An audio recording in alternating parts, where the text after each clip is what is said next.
você, desde que você iniciou na Ordem Demolei, como é a sua visão diante da ebulição de referências que você está tendo contato direto? Redson, seu tio Vitor, seu tio Tassis, Villaney, tio Thomas Jefferson, tantos e tantos outros. Tio Couto, a gente não pode esquecer, tio Couto aí fez um trabalho enorme. Tio Yuri, não sei se você conheceu ainda, mas um homem de uma energia assim imensa. Qual é a sua visão diante de tudo isso aí, desse povo todo? Isso é muito interessante porque um ano atrás eu era primeiro conselheiro do capítulo Confistense. Foi bem na época que tio Vitor voltou a frequentar, né? E a gente escutava muito ali no capítulo falar da história dele, sabia que ele era peste regional, tinha sido MC.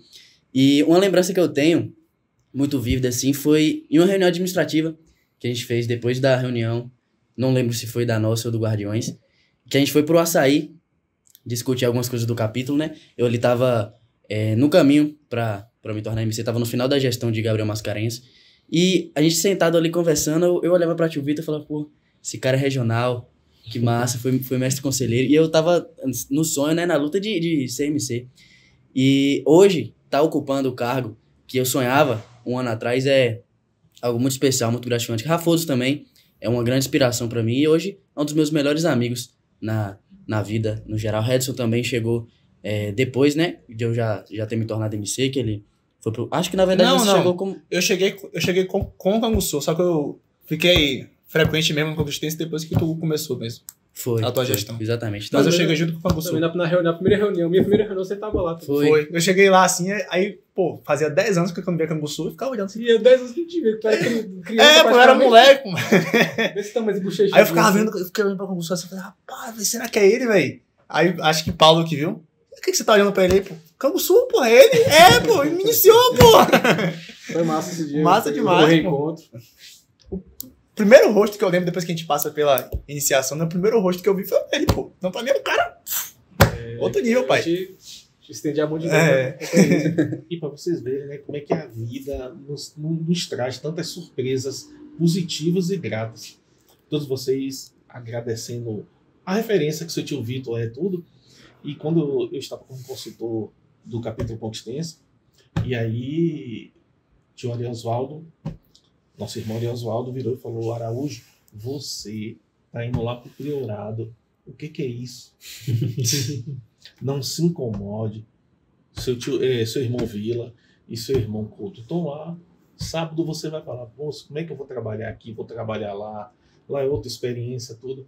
E aí fui, né, no primeiro ano, como consultor, tive a oportunidade de estar como PCC, e aí eu olhava para um lado, olhava para o outro, gente, como é que eu vou ter referência? Como é que a gente faz algo novo? Como é que se diz, tenta suprir a parte da experiência que a gente não teve, por não ter tido a oportunidade de ser um Demolei antes.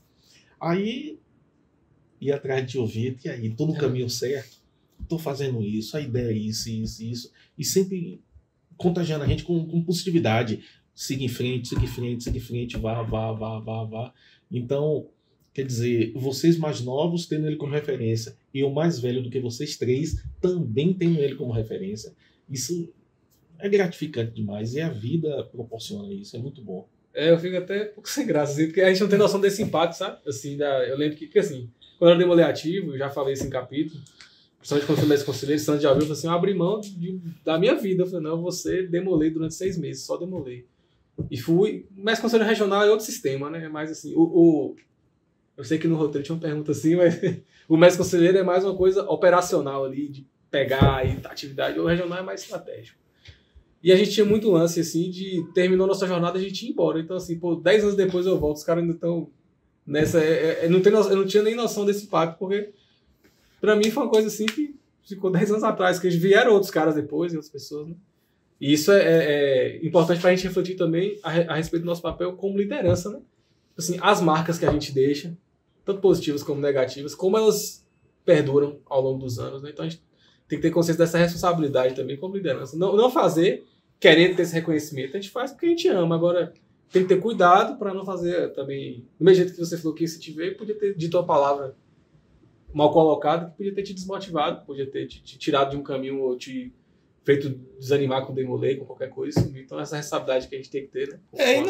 Da liderança. E você falou isso aí, eu lembro de uma cena que essa responsabilidade não vem só da parte de liderança adulta, vem até mesmo do seu irmão mais velho ali dentro da ordem. Eu era o mais novo, a gente foi fazer a nossa primeira iniciação, e aí, primeira iniciação, tava todo mundo tremendo. Então a gente chegou na loja às 8 da manhã, pra ensaiar, pra meio-dia a gente almoçar, e os meninos já iam chegar pra gente fazer a iniciação, direto. Aí eu lembro que a gente chegou cedo e tal, aí eu sentei na cadeira de mestre conselheiro, tava uma galera ali, aí eu falei brincando assim, né? Velho, no dia que você tá nessa cadeira aqui, o capítulo acaba. E aí todo mundo. E aí uma galera deu risada, tá, não sei o que, beleza. Passou.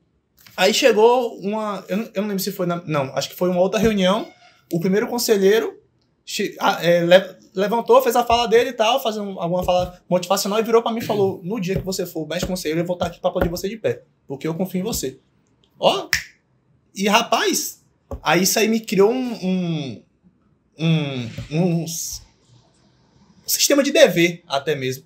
Porque eu mudei de cidade, fiquei afastado do capítulo. Quando eu voltei pro capítulo de Piauí, eu falei, rapaz, eu vou ser o melhor mestre conselheiro que esse capítulo já viu. E aí, aconteceram várias coisas e tal. Inclusive, é até interessante falar que eu fui nomeado mestre conselheiro, porque ainda, como eu tinha feito essa viagem, quando eu não tinha mudado de cidade, eu meio que deixei a demanda de lado, então não fui nem primeiro, nem segundo. E quando eu fui me tornar mestre conselheiro, tinha um menino que poderia ser mestre conselheiro, só que ele via tanta gana em mim, de falar assim, rapaz, eu vou fazer algo diferente pro capítulo. O capítulo tava uma gestão mais baixa, que ele falou, não vou me candidatar não, velho, deixa o conselho te nomear. Então, voltando, né, esse ponto do cara em 2015 fez eu talvez fazer uma gestão que, entre aspas, salvou o capítulo. O capítulo vinha abaixo e a gente conseguiu colocar o capítulo no alto de novo. E aí depois a gente acabou desencadeando uma CRE Ouro que veio em 2022, 3 anos depois. Talvez essa elevação, a minha pecinha que eu coloquei ali, talvez tenha incentivado, talvez tenha influenciado. Os meus conselheiros, um é o mestre conselheiro estadual da Bahia hoje, e o outro foi o que ganhou a CRE Ouro, foi o mestre conselheiro da CRE Ouro. Talvez eu, como mestre conselheiro, tenha tido impacto na vida deles para eles terem feito o que fizeram e estarem onde estão hoje, mesmo que seja uma pecinha ali. Então, realmente esse ponto de o que a gente faz, a gente tem que tomar cuidado, a gente tem que ter responsabilidade, porque a gente está influenciando a vida de pessoas ali. A nossa vida em si já é assim, né? Eu sou muito fã do efeito borboleta. Então, uma pecinha que você muda de lugar, véio, pode causar um furacão na China. Então, eu tenho isso muito para mim, que a gente tem que deixar a nossa marca e tem que ser a melhor marca possível.